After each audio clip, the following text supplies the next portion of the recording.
Dapat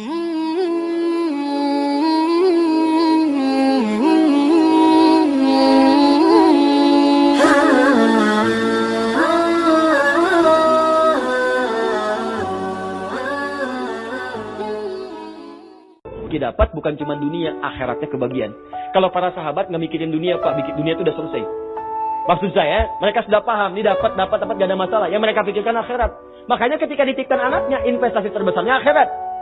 Tapi Anda tahu nggak, orang yang mendapatkan akhirat udah otomatis dunianya dijamin, itu rumusnya. Sederhana, jika akhirat dapat, dunia pasti akan dapat. Akhirnya apa yang terjadi? Orang-orang setelahnya maka menyiapkanlah misi ini. Ditempuh kemudian jalan ini, maka orang-orang sepeninggal Nabi, sahabat menyiapkan. Sahabat mewariskan, tabi'in mengikuti. Tabi'in mengikuti. Maka muncullah orang-orang hebat setelah zaman sahabat untuk mengejar keutamaan dari Al-Quran ini. Bagaimana caranya? Hidupnya bahkan suami sudah nggak ada, single parent, sendirian, harta terbatas. Berpikir bagaimana caranya, ya Allah, dunianya nyaman, akhirat dapat banyak pahala. Maka rumus pertama ditempuh. Imam Asy-Syafi'i punya seorang ibu. Begitu lahir kemudian tumbuh berkembang di Gaza, sekarang di Palestina, wafat ayahnya. Itu sendirian bu, single parent. Berjuang bagaimana cara mendapatkan ketenangan dalam rumahnya, plus mendapatkan pahala akhiratnya. Maka diputuskan anak saya mesti jadi ulama. Jadi ulama. Maka dididik oleh beliau, nih rumus cepatnya, perhatikan baik-baik. Dicari orang-orang yang hebat di masanya. Siapa ulama yang bisa mendidik? Dititipkan di situ.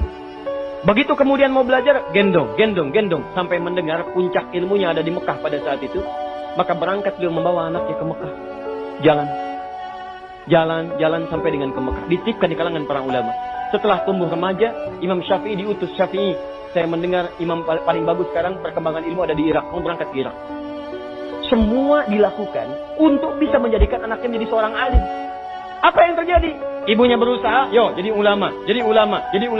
Begitu kemudian tumbuh berkembang, jadi remaja, hafalannya kuat, siap menjadi seorang alim. Kata ibunya berangkat ke Irak, di sana sedang muncul perkembangan ilmu.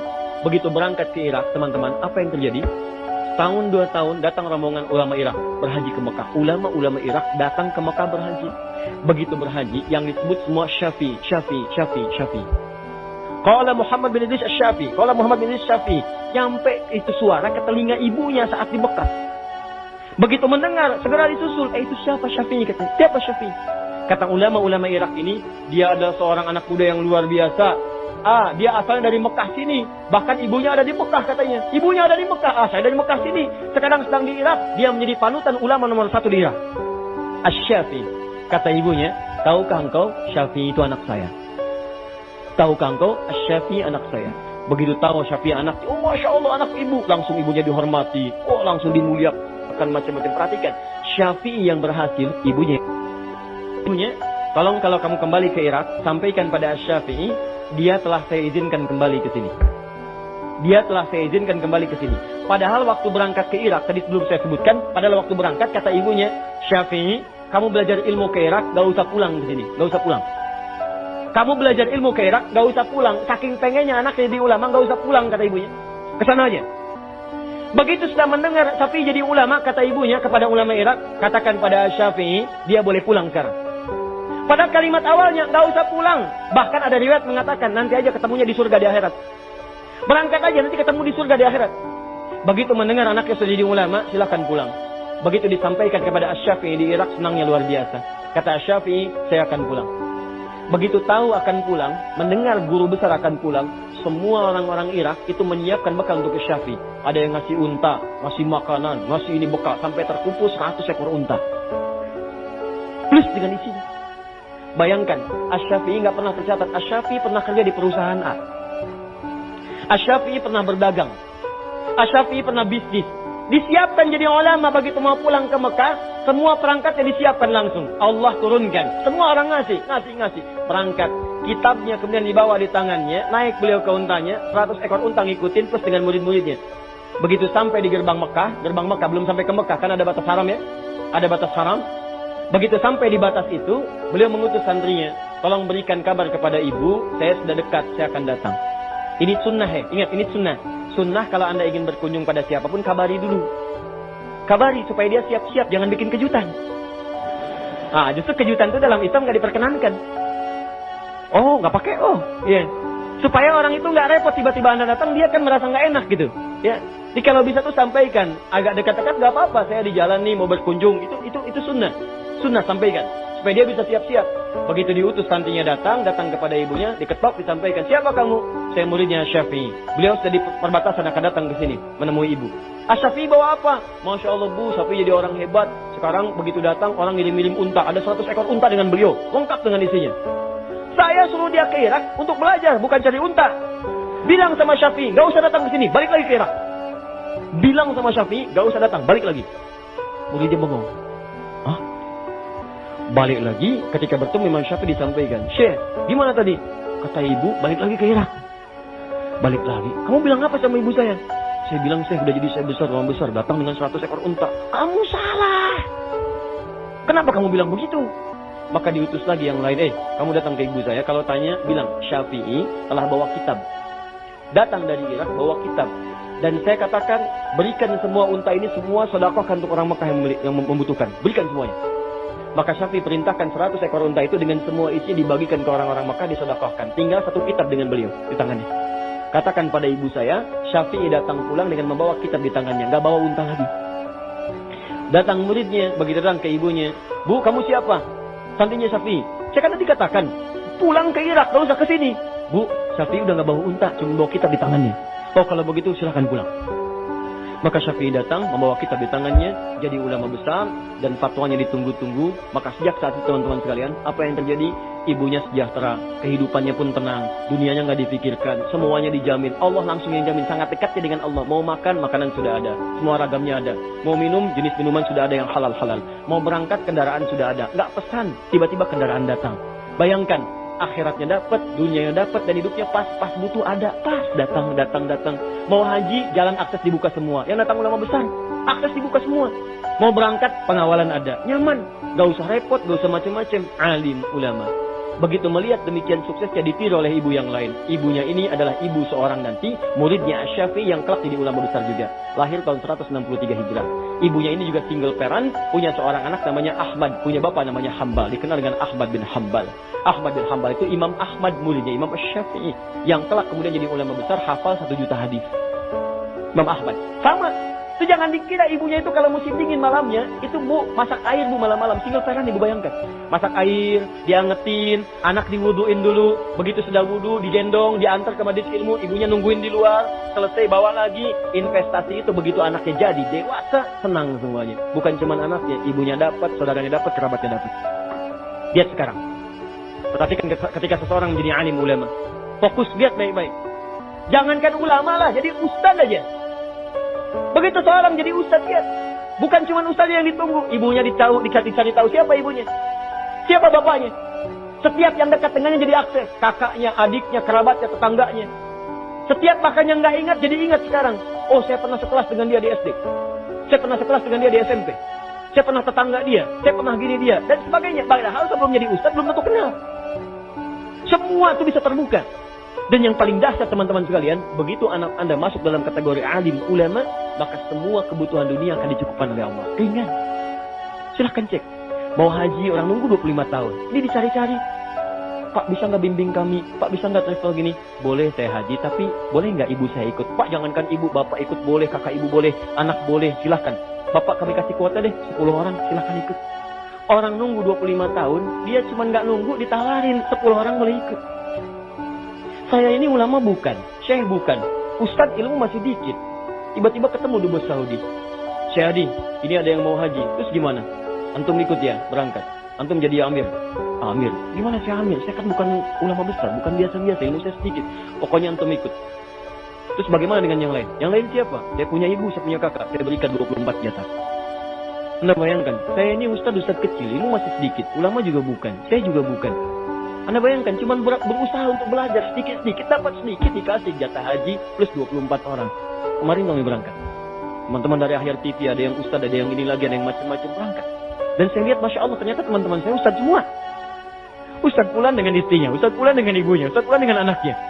Bayangkan, ternyata beliau itu, dubes yang kemarin baik orang itu, Dr. Usama itu. Baik orangnya. Ternyata beliau mengumpulkan satu gelombang khusus yang beliau kemudian apresiasi dari kalangan para ulama dan tokoh-tokoh yang punya jasa terhadap Islam. Diberangkatkan itu. Anda bayangkan. Jadi kalau Anda ingin mendapatkan bagian kenikmatan, jadikan satu di antara anak Anda jadi ulama. Masa nggak ada yang jadi satupun? Makanya jangan tertipu dengan kebanyakan orang yang sekolahkan. Pesantren itu sekarang bagus-bagus. Pesantren bagus-bagus, jangan dikira nggak bisa bersaing. Ya silakan lihat, bahasa Inggrisnya banyak yang bagus. Lihat alumni Gontor tuh. Silakan yang jadi ketua MPR ada, yang jadi menteri ada, yang jadi dubes ada. Banyak. Bahasa Inggris bagus, bahasa Arab bagus. Ada yang Mandarin ada yang bahasa lain ada. Silakan, jangan takut. Matematika ada. Yang jago matematika, jago fisika, jago kimia. Jangan dikira kalau ketika Anda jadi ulama, Anda kehilangan dunia. Tidak. Apa saya tidak belajar umum? Saya belajar. Fisika saya belajar. Kimia saya belajar. Waktu-waktu senggang saya pergi ke toko buku. Saya beli buku kimia, buku fisika saya pelajari. Ya saya belajar. Saya pahami. Saya baca juga yang lainnya. Tapi fokus kita pada apa yang Allah titipkan. Tapi yang lain kita pelajari. Jangan dikira Anda jadi ulama, Anda ketinggalan semua yang lain. Tidak, kita butuhkan. Ya, kalau orang tanya kan kita bisa jelaskan. Kalau ada orang berangkat haji gelombang kedua, apakah kemudian mikotnya itu di atas pesawat atau mikotnya di Jeddah, di King Abdul Aziz? Ada yang mengatakan kemudian di atas pesawat. Nah, timbul pertanyaan baru. Kecepatan pesawat itu berapa? 800 mph, bisa 800 km per jam. Anda mau mikot baru mengucapkan bis, pesawat lewat. Bagaimana hukumnya? Qasar jama 3 farsah. 3 farsah itu ukurannya berapa kilo? Bagaimana cara mengkonversinya? Kalau Anda nggak paham hitungan matematika, nggak tahu rumus fisika, bagaimana bisa mendapatinya? Ustadz itu jarak 80 kilo. Baik, sekarang kita gali lagi dengan masalahnya. Apa masalahnya? Sekarang ke Semarang, berapa jauhnya? Berapa kilo? Hitung dari sini bisa 300-400 kilo. Baik, pakai pesawat berapa? Pakai pesawat mungkin 1 jam, nyampe di sana. Sekarang ke Lebak Bulus, berapa jaraknya dari Bekasi misalnya? Dari Bekasi ke Lebak Bulus 30 kilo. Baik, 30 kilo berarti nggak nyampe 80. Boleh jamak tidak? Tidak. Boleh kosor tidak? Tidak. Ke Semarang 300 kilo. Boleh jamak? Boleh. Kosor? Boleh. Baik, sekarang pertanyaannya begini. Kalau ada orang ke Semarang naik pesawat. Dan dari Bekasi ke Lebak Bulus naik beca. Nyampe dia berangkat dari Bekasi ke Semarang.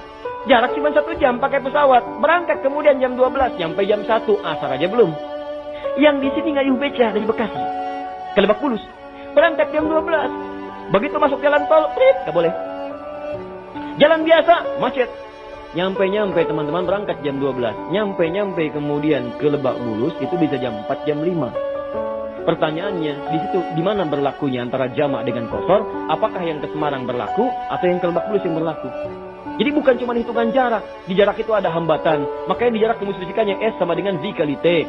Ya, mencari V sama dengan S dibagi T. Mencari T sama dengan S dibagi V. Tapi di jarak itu juga ada humus hambatan, ada tantangan, ada tekanan. Ya, awas hati-hati. Ada gayanya, ada gaya gesek, ada gaya gerak, ada hambatan, ada yang lainnya. Di gaya juga ada gaya lagi, ada rumus lagi. F1 sama dengan F2, F berbanding lurus dengan P. Ada semuanya. Ada rumusnya. Nih saya cek ya. Kalau ini ada lilin nih. Kasih api. Lilin kasih api. Kemudian ditutup dengan gelas. Maka api di lilin itu padam. Ini menunjukkan apa? Tidak ada oksigen. Bukan. Ini menunjukkan Anda nggak ada kerjaan. Kan bisa ditiup. Ngapain ditutup pakai gelas?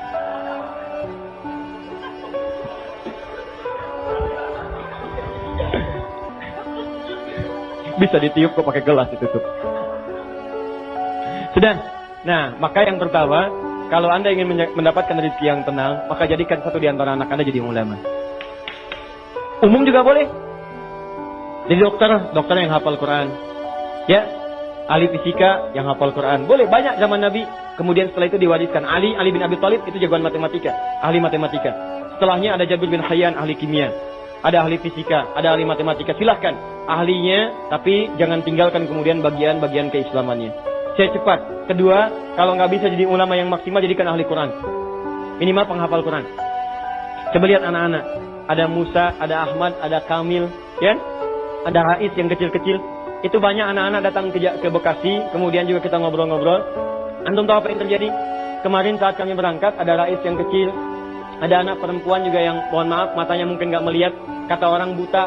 Tapi saya katakan, Masya Allah, matanya ditutup dari berbuat maksiat dari sejak kecil. Matanya dihambat dari maksiat dari sejak kecil. Anda bayangkan teman-teman, yang hafal Quran anaknya, yang ikut haji, bapaknya ikut, ibunya ikut, gurunya ikut, temannya ikut. Yang hafal Quran cuma anaknya. Masa iya dari anak-anak antum nggak ada yang hafal Quran? Anak 1 belum hafal, anak 2 belum hafal, anak 3 belum hafal, 5 anak nggak ada yang hafal. Kenapa nggak diinvestasikan 1 anak aja hafal Quran?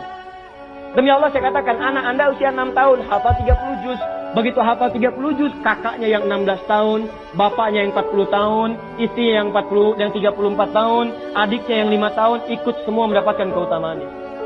Ahli Quran. 3. Kalau belum sanggup ke sini, didik menjadi soleh. Ayo soleh. Siapkan seperti Maryam.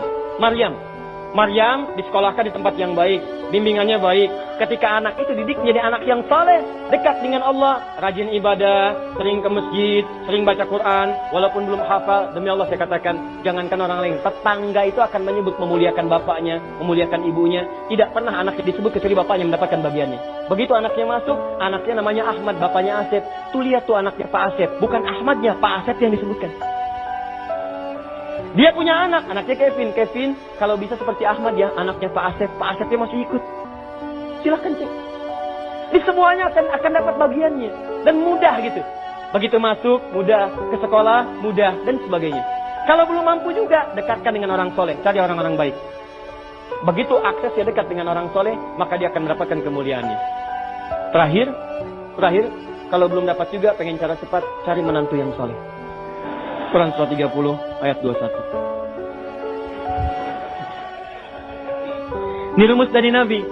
Makanya antum yang belum nikah, jadi pada soleh. Jadi ulama, antum akan dicari. Ya, jadi ahli Quran, dia orang-orang baik. Karena rumus Nabinya sederhana. Jika Anda kedatangan seorang pemuda yang dekat dengan Allah,